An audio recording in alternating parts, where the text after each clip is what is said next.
What's up, guys? I'm SaltEMike, and this is your Star Citizen Week in Review for July 29th, 2024. 324 is still not ready for Wave 1, but they're killing major bugs each day. The 4.0 content is much spicier than I thought it would be, and the CitizenCon drought might not be this year. All that and more on today's Week in Review.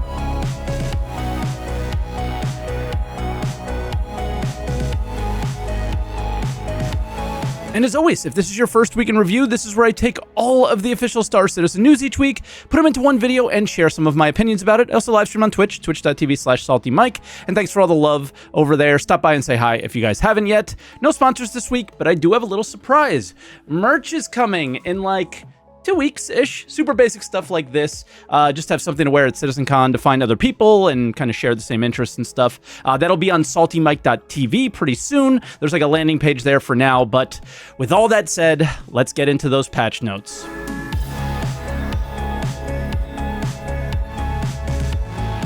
All right, so 3 patches this week, all on Evo Patch, as I stated before, and we start out on Tuesday, where they made huge progress to where when a shard crashes, or you change shards at all, the state of your hangar, all the stuff you leave around, should now stay. Basically acting how the inside of our ships have for a while, but at a much bigger scale. They also made a change to allow us to not get a crime stat if you tow an owned vehicle for less than 10 seconds. Not an unowned, an owned. This is to remove ships that might be blocking an area like a landing pad or something like that. Luke Presley gave more context to this in a Spectrum post as well, where hostility when using the tractor beam is changing from global hostility, where turrets might shoot at you, to just the person you tow considers you hostile. But there's some bugs that they want to iron out, and that may block all of this, unfortunately.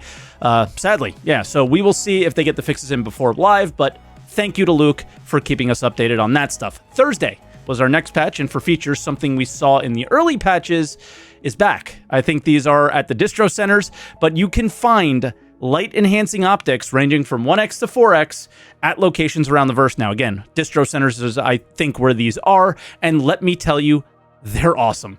Yeah, we used them early on in the Evo cycle, and yeah, they're really cool. You can turn the light enhancement on and off. If you look at a light, it's super bright. It works well in the dark, but it needs light to enhance. It's not night vision, it's light enhancement.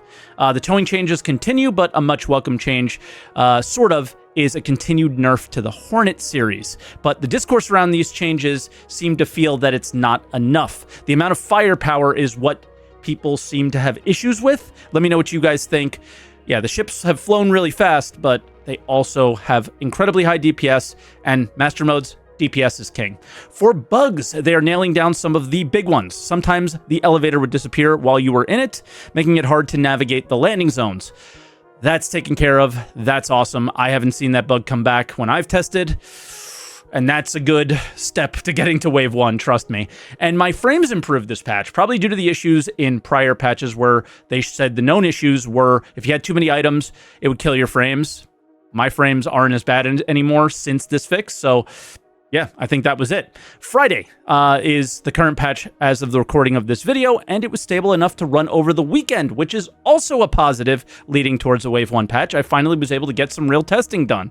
They made more auto-loading adjustments, and they will continue to come over time, and a fix for scaling on ultra-wide monitors. For the auto-loading, we'll talk a little bit about that in the video section. For bugs, they got one of my pet peeves. You can now split mission cargo so you can share it more easily with players in your party. The way they've designed these missions, some of them are really meant to be done with a group, and being able to split out your cargo boxes is awesome. Test Universe Champions. These are all for 323, rewarding people who did a good job testing during that cycle, and it was a long one, so thank you to everyone who did that. They give ships for certain things, like doing a lot of quality issue council reports, not just randomly upvoting them or whatever, and other weird stuff like getting a lot of medical used on you. So there's always like funny ones in there. Just saying thanks for playing a lot, and yeah, thank you to guys, for all the guys who helped test 323 and get it in our hands. You deserve all the praise and rewards you guys are getting if you're in that post, for sure. Now let's move on to the roadmap, which is, it's pretty exciting, actually.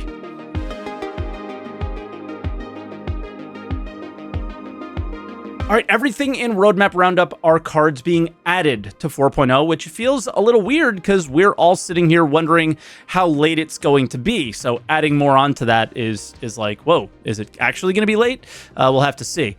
But starting out with ships and locations, the Zeus CL, which is the cargo version of the ship, is looking to make it in along with its brother or sister, the ES, I believe, in 4.0, which was planned initially. The cave sneak peeks we had been seeing pointed out to kind of the possibility of them making it into 4.0, and here they are. I just hope they're gonna have like more content with them than the caves do currently, but whatever. If they don't, they will eventually. So having them in is a good thing. Then the last two caught me off guard. The asteroid bases that we kind of had a hint on in 2022. Maybe they look like these, maybe they don't. Nearly 2 years ago, they're going to make their debut with mission content at them. So they've been working on Pyro quite a bit while we've been following Stanton improvements more recently, right? And then contested zones. I think I know the locations at the stations they're planning on using here. There were like super open areas with tons of garbage everywhere in Pyro. If you guys did the Pyro playtest, kind of seems like they filled no purpose in the test, but you were like, hey, these would be fun to fight at, so this could be that. But they said there would be like a progression system that gives you tokens to open doors and access loot, and the final door will have a grand prize. We talked about what we thought a grand prize might look like on the Answer the Call podcast recently, so check that out if you guys haven't yet. More recently, the grand prize was a ticket to buy a ship, so I'm pretty curious if CIG plans on continuing down that path or making some changes and delivering meaningful rewards in the game, right? So yeah, I look forward to hearing more about that and more about when we're going to hear those when we get to the video section, which is conveniently right now.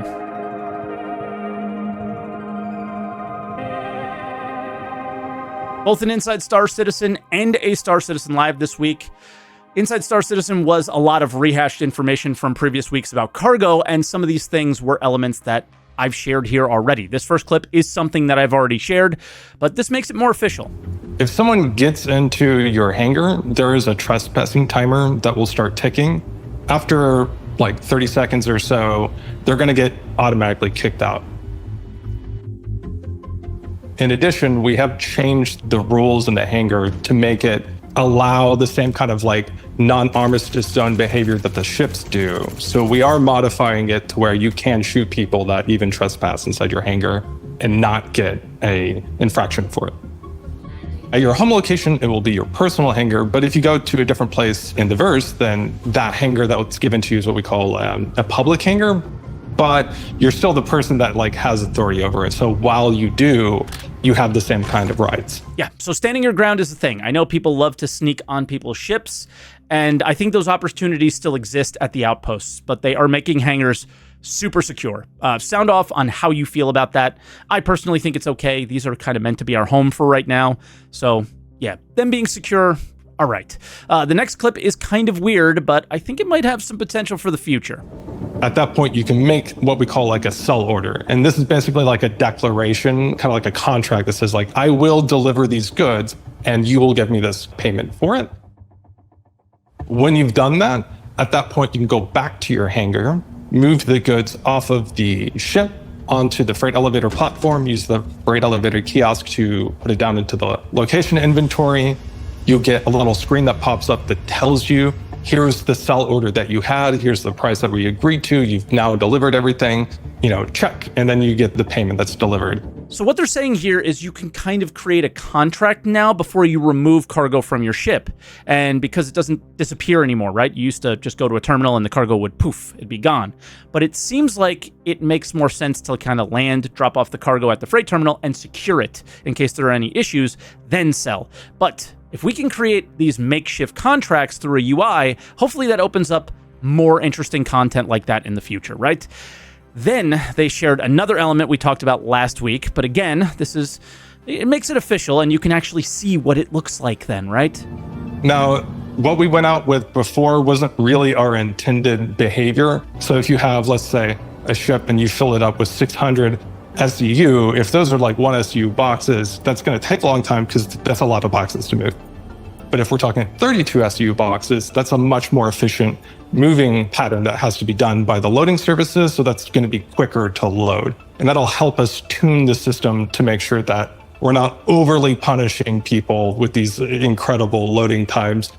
But we still want it to, be a reasonable amount of time for the higher loads, for us to be able to tune the economy in a reasonable way, and also to make sure that manual loading is something that there is an incentive to do. These changes are great. Being able to change the time and cost based on the box size is all we really need right now. All the tuning and getting things right, they have a lot of years before 1.0, I think. This is the type of stuff that you want to see from CIG. Have the tech, have the features that scale and work for the future. This is that. Regardless if you like auto-loading as a feature or not, it should be fairly future-proof so they don't have to keep going back and reworking things, right?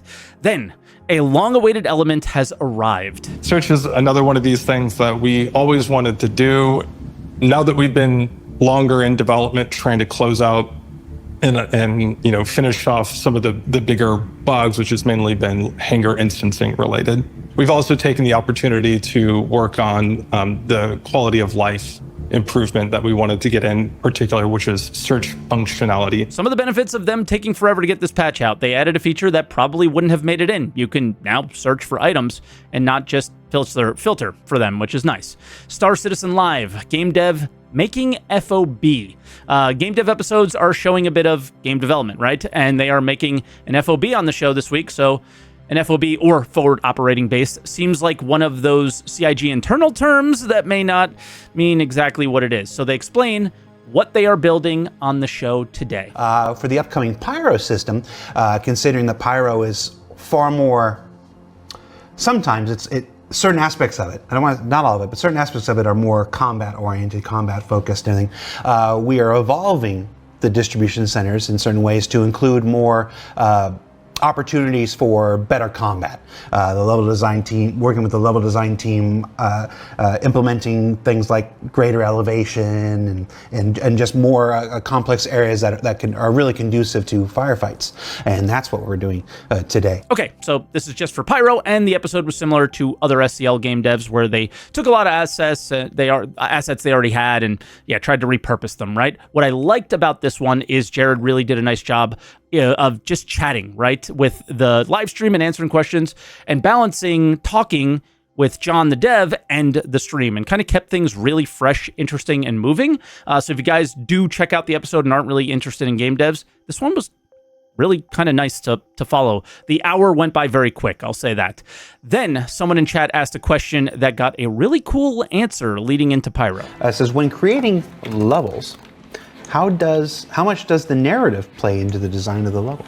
We think about who's going to occupy the space, and then how is it going to be branded because of who's going to be occupying it. So there's definitely a which gang will be in here, or who will be in here, and then the branding to reflect that. In about 3 weeks on ISC, you'll see we're going to introduce you to a whole bunch of the planet side locations that you're going to encounter in the Pyro system, and you'll see immediately that the farms, the scrap yards, the trading posts that are operated by the citizens of Prosperity are pretty differently dressed than the same type of locations that are owned by the Headhunters gang, for instance. One clearly is more interested in putting forward a good first impression to people, or the best first impression that a harsh place like Pyro will allow them. And the others are just like, nah, we're not interested at all. The Xenothreat locations, the places where they live and stuff, they're just, they're definitely built to be a little more intimidating. Yeah. I feel like that. It's like they want just the sight of their place to be fearful. Now, I thought they were called the Citizens of Pyro, not Prosperity, but I think the story of the factions in Pyro is going to be what Pyro's all about, outside of the chaos, of course, that we make. I can't wait to see the way they differentiate each faction location, right? I think that's going to be really cool. And then Jared keeps digging a little bit.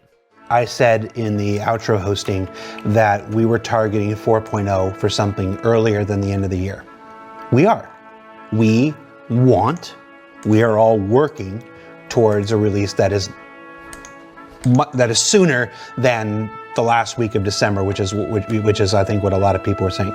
Now, is that the same as me saying it's going to be? No, it's not. I don't know when it's going to be. The answer to when it's going to come out is always the same: when we think it's ready. There are invariably somebody that's like, oh, CIG promised. I'm like, that's not the definition of a promise. We told you what we were trying to do, and that's us being honest, and that's us what we're honestly trying to do. Sometimes we just don't make it, because that's how game development is. Everybody here is working very hard to get 4.0 out sooner rather than later. Yeah. The work for 3.24 does not block the work for 4.0. They're in different streams and whatnot. So we're trying real hard to get it out. We want it out. Sharing your intentions is always cool, but the issue is you have shared your intentions from Answer the Call 2016 to Road to Pyro for 4 years straight. And server meshing is coming early next year for how many years? We all know the devs work really hard. Everyone appreciates them and their hard work. But when you get it wrong nearly every single time, all I'm saying is those words just don't carry any weight anymore. And I think that's all the community is responding to when Jared says 4.0 is coming sooner than you think and all that stuff. But then Jared starts cooking.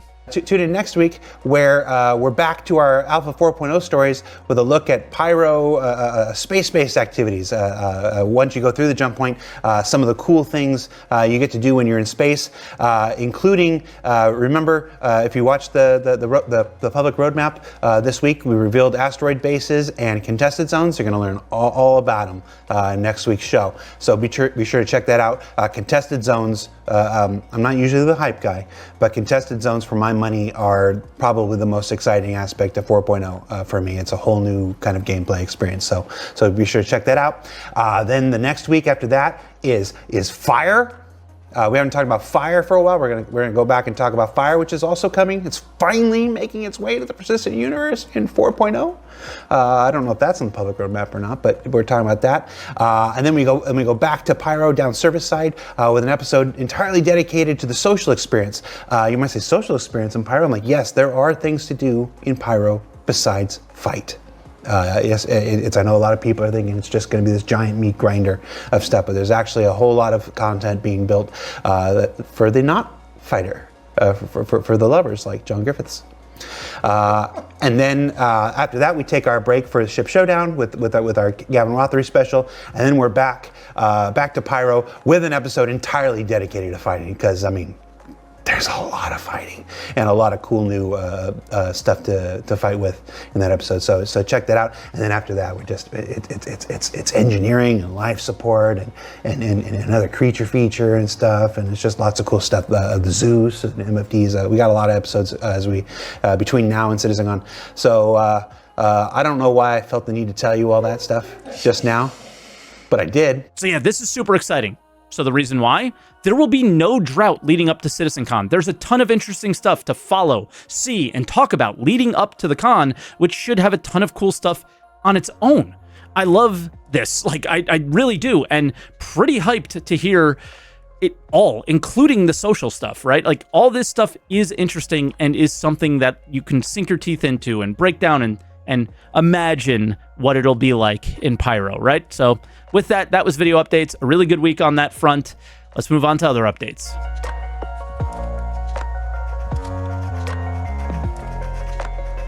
Oh, and before we get to the sneak peek, I just want to say I heard your feedback last week about the really long clips. I hope this week was better for video updates. I did edit them down and try to break them down a little bit. Yeah, hear your feedback, 100%. You guys were right. Yeah, not doing that again. But for the sneak peek, I don't really get this one as much. I think the caption of "Let There Be Light" has me a little bit thrown off. Are these cool social areas that Jared might have been talking about? It looks like the main entrance from the large stations that we saw in the Pyro preview. Maybe this has to do with the new gameplay from the roadmap roundup, like the contested areas, or is this legit just showing some lighting change that I didn't notice? I don't know. Then for dev posts, a player wanted some clarification on what's going on with control surfaces and an update on it, and Yogi let us know there's been some work on it, but it doesn't seem like it's far off. Wondering if this one hits the 12 months or so deadline. Looking like maybe not. Then someone asked him about combat inside jump points, and he let everyone down to say that it's not going to happen, and combat is only really meant in SCM mode, and we're in nav mode when we're jumping. And then Niku blesses us with a major clarification, or a minor clarification, I guess. Although I think CIG was pretty upfront about this. You cannot not upgrade your hangar mid-patch. You're basically going to have to wait for a major patch. I don't even know if that's considered a .1, if we get a 324.1 or something like that. If you buy a ship in-game or buy a ship on the website, during that patch, you will have to go to a space station to use that ship. So just keep that in mind. Make sure you understand that leading into the patch. Lore post. This week was a repost from the jump point that gives the lowdown on the Anvil Carrack, the ship that might actually have a purpose with those transient jump points we heard from last week, and when they make their way into the game. And that was Week in Review for this week. As always, I hope you guys enjoyed it as much as I enjoyed making it. If you did, hit the like button. Leave a comment. Let me know on anything that we talked about today. Let me know if I missed anything. And subscribe for more Weeks in Review. And yeah, I'll catch you guys next time. Thank you so much for watching. I wonder if you just heard Lola there. But yeah, enjoy the show, and I'll see you guys next week.